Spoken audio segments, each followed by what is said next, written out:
আসসালামু আলাইকুম। আজকে এমন একটা বিষয় নিয়ে কথা বলবো যেটা হয়তো অনেকের ভালো লাগবে না।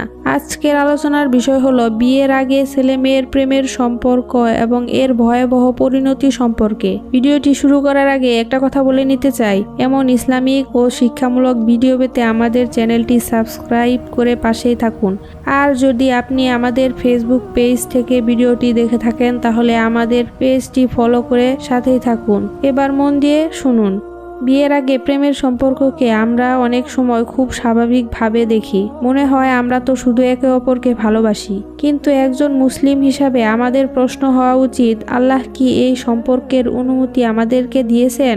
বিয়ের আগে গোপনে প্রেম করা, অপ্রয়োজনীয়ভাবে কথা বলা, রাত জেগে চ্যাট করা এবং একান্তে দেখা করা, আবেগের সম্পর্ক তৈরি করা, এসব থেকে একজন মুসলিমকে নিজেকে বাঁচিয়ে রাখতে হবে। কারণ আল্লাহ তাআলা বলেছেন, তোমরা জিনার নিকটবর্তী হও না, নিশ্চয়ই তা অশ্লীল এবং নিকৃষ্ট পথ। সূরা আল ইসরা আয়াত নাম্বার 32। আল্লাহ শুধু বলেননি জিনা করো না, তিনি বলেছেন জিনার কাছেও যেও না। কারণ মানুষ হঠাৎ করে বড় গুনাহে পড়ে যায় না। প্রথমে একটা সম্পর্ক শুরু হয়, তারপর গোপন কথা শুরু হয়, তারপর দেখা করা, তারপর সীমা ভাঙতে ভাঙতে এমন জায়গায় পৌঁছে যায় যেখান থেকে ফিরে আসা কঠিন হয়ে পড়ে। আর একটা বিষয় একটু ভেবে দেখুন, কেউ কি হারামে থেকে শান্তিতে থাকতে পারে?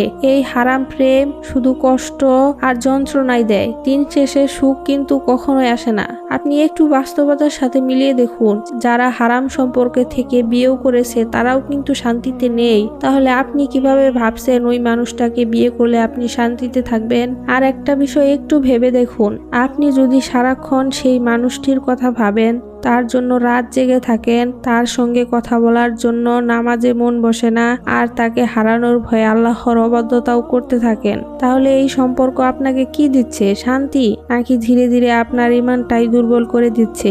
আর আমরা দোয়া কবুল হওয়ার জন্য কত কিছুই না করি, কিন্তু রাসূলুল্লাহ সাল্লাল্লাহু আলাইহি ওয়াসাল্লাম এমন একজন লোকের কথা বলেছেন যিনি হারামে লিপ্ত।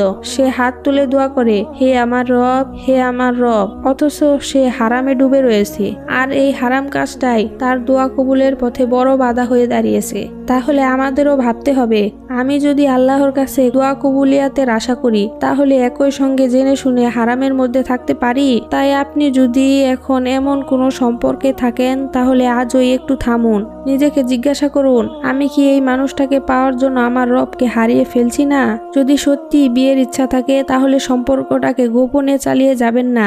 আল্লাহর কাছে তার জন্য দোয়া করুন, তার জন্য হেদায়েত চান এবং নিজের জন্য হেদায়েত চান এবং পরিবারকে জানান, হালাল পথে বিয়ের চেষ্টা করুন। আর যদি বিয়ের কোনো পথ না থাকে তাহলে আল্লাহর জন্য সেই সম্পর্ক ছেড়ে দিন। রাসূলুল্লাহ সাল্লাল্লাহু আলাইহি ওয়াসাল্লাম বলেছেন, তুমি আল্লাহর জন্য কোনো কিছু ছেড়ে দিলে আল্লাহ তার বদলে তোমাকে তার চেয়ে উত্তম কিছু দেবেন। মুসনাদে আহমদ 2374 নাম্বার হাদিস। তাই আজ হারাম সম্পর্ক ছেড়ে দিলে মনে হতে পারে আমি তো সব হারিয়ে ফেললাম। আরে না, আপনি সব হারাবেন না, আপনি আল্লাহর জন্য একটা জিনিস ছাড়ছেন, আর আল্লাহর জন্য ছেড়ে দেওয়া কোনো ত্যাগই কখনো বৃথা যায় না।